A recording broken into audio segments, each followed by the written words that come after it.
Hi hello ನಮಸ್ತೆ ವೀಕ್ಷಕರೇ, PR ಅಕಾಡೆಮಿಗೆ ಸ್ವಾಗತ. ನೀವೇನಾದ್ರೂ ಸರ್ಕಾರಿ ಹುದ್ದೆಯನ್ನ ಹುಡುಕ್ತಾ ಇದ್ದೀರಾ ಅಂತ ಹೇಳಿದ್ರೆ ತಿಂಗಳಿಗೆ 1.5 ಲಕ್ಷ ರೂಪಾಯಿ ಸಂಬಳ ಸಿಗುವಂತಹ ಕೆಲಸದ ಡೀಟೇಲ್ಸ್ ನ ತಗೊಂಡ್ಬಂದಿದೀವಿ.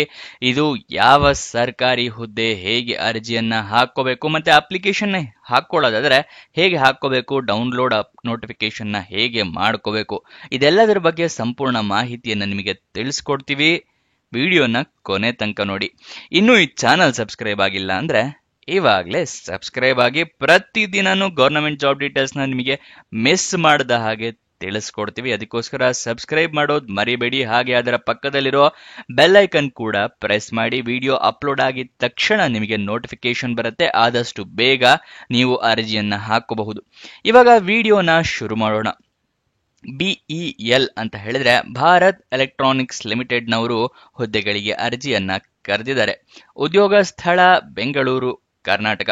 ಎಷ್ಟು ಹುದ್ದೆ ಖಾಲಿ ಇದೆ ಅಂತ ಹೇಳಿ ಮೆನ್ಷನ್ ಮಾಡಿರೋದಿಲ್ಲ. ಅಡ್ವೈಸರ್ ಹುದ್ದೆ ಇದಾಗಿರುತ್ತೆ. ಇದಕ್ಕೆ ತಿಂಗಳಿಗೆ 1 ಲಕ್ಷ ರೂಪಾಯಿಂದ ಹಿಡಿದು 1.5 ಲಕ್ಷ ರೂಪಾಯಿ ತನಕ ಸ್ಯಾಲ್ರಿ ಇರುವಂತಹ ಜಾಬ್ ಇದಾಗಿರುತ್ತೆ.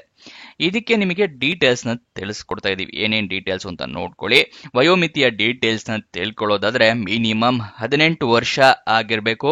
ಅದು ಕೂಡ 1 ಜೂನ್ 2025ಕ್ಕೆ ನಿಮಗೆ 18 ವರ್ಷ ಆಗಿರ್ಬೇಕಾಗತ್ತೆ. ಅದನ್ನ ನಂತರ 18 ವರ್ಷ ಆಗಿದ್ರೆ ನೀವು ಅರ್ಜಿ ಹಾಕೊಳ್ಳೋದಕ್ಕೆ ಆಗೋದಿಲ್ಲ.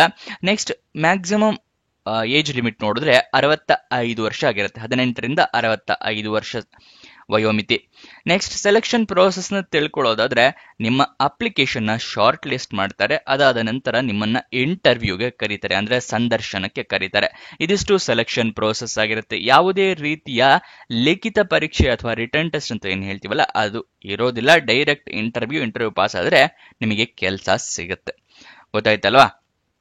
ನೆಕ್ಸ್ಟ್ ನಿಮಗೆ ಅರ್ಜಿಯನ್ನ ಹೇಗೆ ಹಾಕೊಳ್ಳೋದು ಅನ್ನೋದರ ವಿವರ ತಿಳಿಸ್ಕೊಡ್ತೀವಿ. ಅದಕ್ಕಿಂತ ಮುಂಚೆ ಇನ್ನು ಈ ವಿಡಿಯೋಗೆ ಲೈಕ್ ಮಾಡಿಲ್ಲ ಅಂದ್ರೆ ದಯವಿಟ್ಟು ಲೈಕ್ ಮಾಡಿ. ನೀವು ಲೈಕ್ ಮಾಡಿದಾಗ ಯೂಟ್ಯೂಬ್ ಆಲ್ಗರಿದಮ್ ಇನ್ನೂ ಹಲವಾರು ಜನಕ್ಕೆ ವಿಡಿಯೋನ ತಲುಪಿಸುತ್ತೆ. ಮತ್ತೆ ನೀವು ಲೈಕ್ ಮಾಡಿದಾಗ ನಮಗೂ ಕೂಡ ವಿಡಿಯೋ ಮಾಡಬೇಕು ಅಂತ ಹೇಳಿ ಒಂದು ಪ್ರೋತ್ಸಾಹ ಸಿಗುತ್ತೆ. ದಯವಿಟ್ಟು ಲೈಕ್ ಮಾಡಿ. ಮತ್ತೆ ನಿಮ್ಮ ಫ್ರೆಂಡ್ಸ್ ಅಥವಾ ರಿಲೇಟಿವ್ಸ್ ಯಾರೇ ಜಾಬ್ ಹುಡುಕ್ತಿದ್ರು ಅಂತವ್ರಿಗೆ ಈ ವಿಡಿಯೋ, ಈ ಚಾನಲ್ ಎಲ್ಲ ಶೇರ್ ಮಾಡಿ. ಅವರಿಗೂ ಕೂಡ ಜಾಬ್ ಹುಡುಕೋಕೆ ಹೆಲ್ಪ್ ಆಗುತ್ತೆ. ನೆಕ್ಸ್ಟ್ ಇದು ಯಾವ ವೆಬ್ಸೈಟ್ ನಲ್ಲಿ ಜಾಬ್ ಡೀಟೇಲ್ಸ್ ತಿಳಿಸ್ಕೊಡ್ತಾ ಇದೀವಿ ಅಂತ ಹೇಳಿ ನಮ್ಮದೇ ವೆಬ್ಸೈಟ್ ಕಣ್ರಿ, prgovernmentjobs.com ಅಂತ ಹೇಳಿ. ಅಂದ್ರೆ prgovtjobs.com ಅಂತ ಹೇಳಿ ನಿಮಗೆ ಹೊಸ ವೆಬ್ಸೈಟ್ ನ ಕ್ರಿಯೇಟ್ ಮಾಡಿದೀವಿ.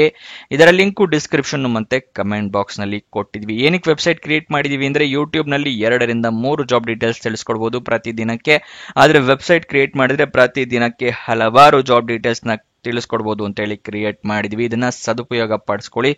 ಅದ್ರ ಕಮೆಂಟ್ ಬಾಕ್ಸ್ ಅಥವಾ ಡಿಸ್ಕ್ರಿಪ್ಷನ್ ಇಂದ ಕ್ಲಿಕ್ ಮಾಡಿದ್ರೆ ಈ ರೀತಿ ಒಂದು ಪೇಜ್ ಓಪನ್ ಆಗುತ್ತೆ ನಮ್ಮ ವೆಬ್ಸೈಟ್. ಇಲ್ಲಿ ಕರ್ನಾಟಕ ಗೌರ್ಮೆಂಟ್ ಜಾಬ್ಸ್, ಇಲ್ಲಿ central government 10th pass 12th pass degree jobs, ಈ ತರ ಹಲವಾರು ಕೆಟಗರಿಯ ಜಾಬ್ಸ್ ಇದೆ. ನಿಮ್ಮ ಎಜುಕೇಶನ್ ಕ್ವಾಲಿಫಿಕೇಶನ್ಗೆ ಯಾವ್ದು ಸೂಟ್ ಆಗುತ್ತೆ ನೋಡಿ ಅದನ್ನ ಕ್ಲಿಕ್ ಮಾಡ್ಕೊಳ್ಳಿ. ಸ್ಕ್ರೋಲ್ ಡೌನ್ ಮಾಡಿದ್ರೆ ಕನ್ನಡದಲ್ಲಿ ಕೂಡ ಬಟನ್ಸ್ ಗಳನ್ನ ಕೊಟ್ಟಿದೀವಿ. ಕನ್ನಡ, ಇಂಗ್ಲಿಷ್ ಯಾವ್ದ್ರಲ್ಲಿ ಬೇಕಾದ್ರೂ ಕ್ಲಿಕ್ ಮಾಡಬಹುದು.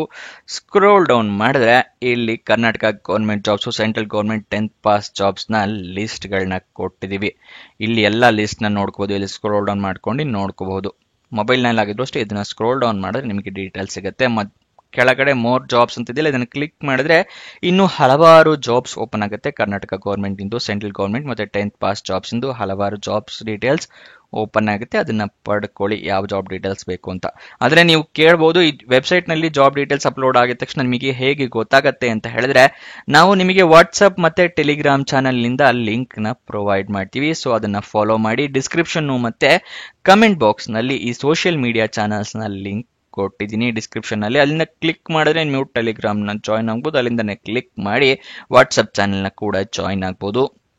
ಪ್ರತಿದಿನ ಜಾಬ್ ಡೀಟೇಲ್ಸ್ ಅಪ್ಲೋಡ್ ಆಗಿದ ತಕ್ಷಣ ಈ ಜಾಬ್ ಡೀಟೇಲ್ಸ್ ಅಪ್ಲೋಡ್ ಆಗಿದೆ, ಇದರ ಲಿಂಕ್ ಅಂತ ಹೇಳಿ ನಿಮಗೆ ಪ್ರೊವೈಡ್ ಮಾಡ್ತೀವಿ. ಮತ್ತೆ ಕೊನೆ ದಿನಾಂಕ ಹತ್ತಿರ ಬರ್ತಿದ್ದಾಗೆ ಈ ಜಾಬ್ಸ್ ಕೊನೆಗೊಳ್ತಾ ಇದೆ ಅಂತ ಹೇಳಿ ಅದರ ಲಿಂಕ್ ಕೊಡ್ತೀವಿ. ನೀವು ಆದಷ್ಟು ಬೇಗ ಅರ್ಜಿಯನ್ನ ಹಾಕೊಳ್ಳಕ್ಕೆ ಹೆಲ್ಪ್ ಆಗುತ್ತೆ. ವಾಟ್ಸ್ಆಪ್ ಮತ್ತೆ ಟೆಲಿಗ್ರಾಮ್ ನ ಜಾಯ್ನ್ ಆಗೋದು ಮರಿಬೇಡಿ.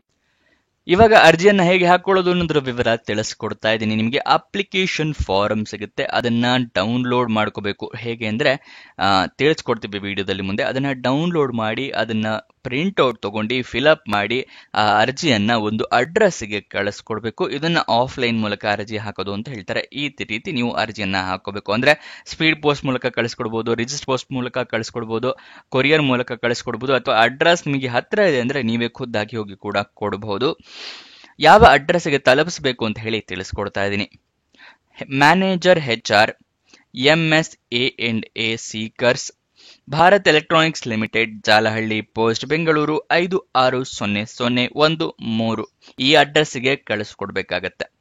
ನೆಕ್ಸ್ಟ್ ನೀವು ಅರ್ಜಿ ಹಾಕೋಕ್ಕಿಂತ ಮುಂಚೆ ಅಫಿಷಿಯಲ್ ನೋಟಿಫಿಕೇಶನ್ ನ ಸಂಪೂರ್ಣವಾಗಿ ಓದ್ಕೊಳ್ಳಿ. ಏನೇನ್ ಎಲಿಜಿಬಿಲಿಟಿ ಕ್ರೈಟೀರಿಯಾ ಇದೆ ಮತ್ತೆ ಏನೇನ್ ರಿಕ್ವೈರ್ಮೆಂಟ್ಸ್ ಇದೆ ಅಂತೆಲ್ಲ ತಿಳ್ಕೊಂಡ ನಂತರನೇ ಅರ್ಜಿಯನ್ನ ಹಾಕೊಳ್ಳಿ. ಇಲ್ಲ ಅಂತ ಹೇಳಿದ್ರೆ ನಿಮ್ಮ ಅಪ್ಲಿಕೇಶನ್ ರಿಜೆಕ್ಟ್ ಆಗೋ ಚಾನ್ಸಸ್ ಜಾಸ್ತಿ ಇರುತ್ತೆ. ನೆಕ್ಸ್ಟ್ ಡಾಕ್ಯುಮೆಂಟ್ಸ್ ನೆಲ್ಲ ರೆಡಿ ಇಟ್ಕೊಳ್ಳಿ. ID ಪ್ರೂಫ್ಗೆ ಆಧಾರ್ ಕಾರ್ಡ್, ವೋಟರ್ ID ಅಥವಾ ಪಾನ್ ಕಾರ್ಡ್ ರೆಡಿ ಇಟ್ಕೊಳ್ಳಿ. ಎಜುಕೇಶನ್ ಕ್ವಾಲಿಫಿಕೇಶನ್ಗೆ ನಿಮ್ಮ ಮಾರ್ಕ್ಸ್ ಕಾರ್ಡು, ಸರ್ಟಿಫಿಕೇಟ್ಸು ಎಲ್ಲ ರೆಡಿ ಇಟ್ಕೊಳ್ಳಿ. ನೆಕ್ಸ್ಟ್ ಏಜ್ ಪ್ರೂಫ್ಗೆ ನಿಮ್ಮ SSLC ಮಾರ್ಕ್ಸ್ ಕಾರ್ಡ್ ಇಟ್ಕೊಂಡಿರಿ. ರೆಸ್ಯೂಮೆ ಇಟ್ಕೊಂಡಿರಿ. ಅರ್ಜಿಯಲ್ಲಿ ಕೇಳಿದ್ರೆ ಅಟ್ಯಾಚ್ ಮಾಡಬಹುದು. ನಿಮ್ಮ ಪಾಸ್ಪೋರ್ಟ್ ಸೈಜ್ ಫೋಟೋ ಒಂದು ಬೇಕಾಗುತ್ತೆ. ನೆಕ್ಸ್ಟ್ ಅಪ್ಲಿಕೇಶನ್ ಫೀಸ್ ಏನು ಇರೋದಿಲ್ಲ, ಉಚಿತವಾಗಿ ನೀವು ಅರ್ಜಿಯನ್ನ ಹಾಕೋಬಹುದು. ನೆಕ್ಸ್ಟ್ ಅಪ್ಲಿಕೇಶನ್ ಅಲ್ಲಿ ಎಲ್ಲ ಡೀಟೇಲ್ಸು ಕರೆಕ್ಟ್ ಆಗಿದೆಯಾ ಅಂತ ಒಂದ್ಸಲ ನೋಡ್ಕೊಳ್ಳಿ. ಫಿಲಪ್ ಮಾಡಿದ ನಂತರ ಏನಾದರೂ ತಪ್ಪಿದ್ರೆ ತಿದ್ದುಪಡಿ ಮಾಡಿ, ಇಲ್ಲ ಅಂದ್ರೆ ಹರಿದು ಹಾಕಿ ಹೊಸ ಅರ್ಜಿಯನ್ನ ಬರೆದು ನೀವು ಆ ಅಡ್ರೆಸ್ಗೆ ಕಳಿಸ್ಕೊಡಿ.